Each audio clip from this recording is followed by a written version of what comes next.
Right now, the UK government is trying to scrap trial by jury in all but the most severe of cases. What a terrible idea. The British public is being pushed further and further into the dark, and most people don't even realise what's happening. Right now, David Lammy is floating the idea of scrapping trial by jury cases in the UK, and this is one of the most serious attacks on our legal rights in modern history. They'll dress it up as efficiency, they'll say it's about reducing the Crown Court backlogs, but anyone paying attention can see what this really is. It's another step towards a justice system controlled by the state and not the people. Trial by jury is one of the oldest and most essential components of democracy. It began in ancient Greece and it became a foundation of English common law in the 12th century. Generations have fought and died so that ordinary citizens, not political appointees, would have the final say over guilt or innocence. A jury is the last line of defence between the people and the government.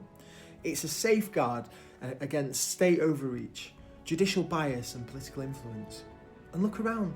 This proposal comes at the time when trust in the system is already at rock bottom. There's obvious two-tier policing and sentencing. You only need to compare those two brothers at Manchester Airport who violently attacked the police and walked away with astonishing leniency.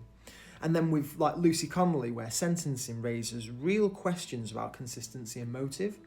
Some judges clearly have their own agendas, and without juries, those agendas go unchecked permanently. And now we have Lammy and Labour pushing to remove the only balancing force the public still has in the courtroom. It tells you everything you need to know about the current government.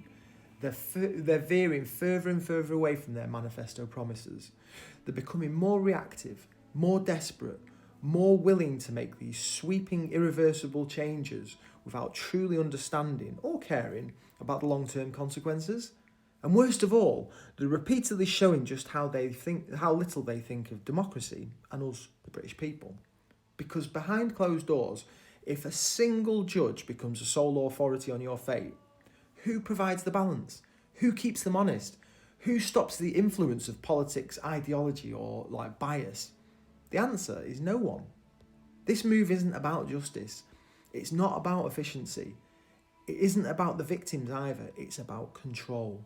And once a government gets a taste of ruling without oversight, without public involvement, without the people's voice saying something back, they'll never give it back to us. This is a very, very dangerous road. It erodes trust, it erodes accountability, and it erodes one of the last defences ordinary people have left. If they succeed now in removing the jury system, they remove a cornerstone of our freedom. And we, the public, need to stay awake to this, because the moment we let the state decide everything behind closed doors, the democracy we think we've got, gone.